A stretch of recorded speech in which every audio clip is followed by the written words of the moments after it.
நான் கேட்கறதுக்கு ஆன்சர் பண்ணேன். ரோபோட் எப்படி ஒர்க் ஆகுது? ரோபோட் வந்து ஆர்டிஃபிஷியல் இன்டெலிஜென்ட் ஏஐல ஒர்க் ஆகுது. Okay, very good. எப்படி ஆர்டிஃபிஷியல் இன்டெலிஜென்ஸ் வந்து ரோபோட்டுக்குள்ள போச்சு? எப்படி அது சென்ஸ் பண்ணும்? அது எப்படி வந்து ஒர்க் ஆகும்? உனக்கு ஏதாவது ஐடியா இருக்கா? இருக்கு.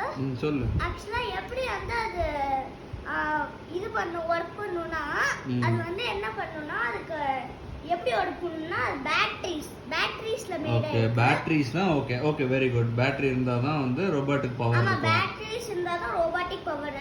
அதோட ஒரு சிஸ்டம் பின்னாடி இருக்கும் பேட்டரிஸ்ல. Very good. அந்த பேட்டரி போட்டா அது வந்து இப்ப ஆன் ஆயிடும். ஓகே. சோ எல்லாத்துக்குமே வந்து பவர் வந்துரும். Wire very good. பவர் வந்துரும், வயரிங் இருக்கு. அந்த இருக்கு. பவர் வந்து பிரெயினுக்கு போச்சுன்னா நிறைய வேர்ட்ஸ் கலெக்ட் ஆகும். வயர் போய்டும். அப்புறம் அந்த மேல அந்த பிரெயின் கிட்ட இன்ஃபர்மேஷன் வந்து எப்படி கொடுக்கும்? எது மூலமா கோடிங் பண்ணி வெரி குட் அப்படியே அந்த வேர்ட்ஸ் எல்லாம் மேக் பண்ணி சிப் பண்ணி வெரி குட் வெளிய அனுப்பும். சோ எப்படி அது டார்க்ல ஸ்பெஷலா பாக்குதுன்னா ஏன்னா ரோபோட்ஸ் வந்து ஹியூமன் பீயிங் மாதிரியே பண்ணும்.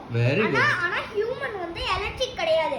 ஹியூமனுக்கு பிளட்ஸ் அந்த மாதிரி தான் இருக்கும். ஆனா ரோபோட் வந்து அந்த மாதிரியா இருக்கும். ஆனா டிஃபரண்ட். அதான் ஏன்னா ஹியூமன்ஸ்க்கு பிளட், ரோபோட்க்கு வந்து வயர்ஸ். Very good. சோ இப்போ வந்து டார்க்ல ஸ்பெஷல் சென்சார்ஸ் வச்சு பாக்குதுல. Very good. அது வந்து என்ன சொல்லுவாங்கன்னா டார்க் சென்சார்ஸ்னு சொல்லுவாங்க. இப்போ வந்து நைட் இந்த கேமராலாம் பாப்பீங்களே, கேமராலாம் இந்த நைட் மிட் நைட்லலாம் வைப்பாங்களே, சம டார்க்கா இருக்கும்ல, அதான் ஸ்பெஷல் சென்சார்ஸ். அது ரோபோட்ஸ் இருக்கும். ஓகே, ரோபோட்ஸ்க்கு அதுவும் இருக்கும். சோ அத வச்சு தான் பாக்குது. வெரி குட் போட்டு, வெரி குட்.